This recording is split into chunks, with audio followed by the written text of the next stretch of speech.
C'est la star des Antilles. Chaque semaine, 27 millions de bananes partent vers l'Europe. Malgré ses 10 000 emplois, la première filière agricole de Martinique et de Guadeloupe est à la peine. Dans sa parcelle de 4 hectares, ce planteur du François rit jaune. 12 heures de travail, 7 jours sur 7, mais son exploitation n'est pas rentable.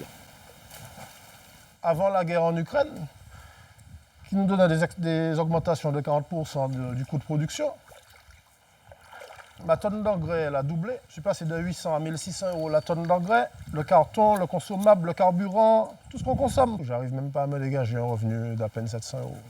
Conséquence, ils sont de moins en moins nombreux dans la profession, 310 en Martinique, 25 de moins que l'an dernier.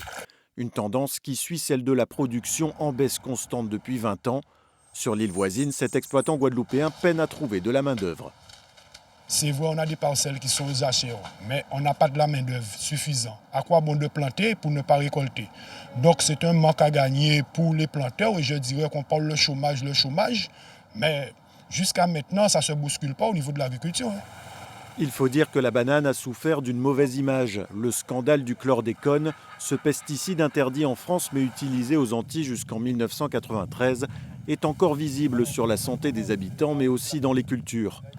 Cette mûrisserie de Rungis traite 50 000 tonnes de moins qu'il y a 20 ans.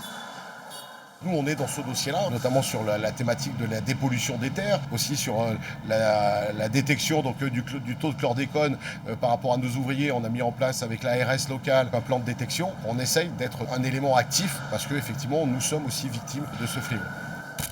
Mais pourquoi la filière est-elle à la peine? Pour cela, il faut remonter jusqu'aux années 60. À cette époque, le général de Gaulle impose que 2/3 des fruits importés viennent des Antilles. Une méthode utilisée jusqu'en 1993. La création de l'Union européenne marque alors la fin du marché unique. La banane antillaise tombe dans la corbeille de la mondialisation. Elle fait face à la banane dollar d'Afrique et d'Amérique latine, beaucoup moins chère. En 2009, nouveau coup de massue, Bruxelles interdit la pulvérisation de produits phytosanitaires par voie aérienne. Au même moment, la cercosporiose contamine les plantations. Les traitements les plus efficaces sont interdits sur le sol européen. L'impact sur la production de la banane a été tel qu'il y a eu une chute de la productivité de l'ordre de 35%. Lorsqu'il y a eu ce tournant, la banane antillaise s'est trouvée en concurrence déloyale. D'un côté, vous avez une production qui peut user et abuser des pesticides, alors que l'Union européenne demande le respect de normes très sévères. Mais à quel prix? 129 millions d'euros, montant des crédits européens alloués chaque année aux planteurs. Tributaire des subventions, la filière est à bout de souffle.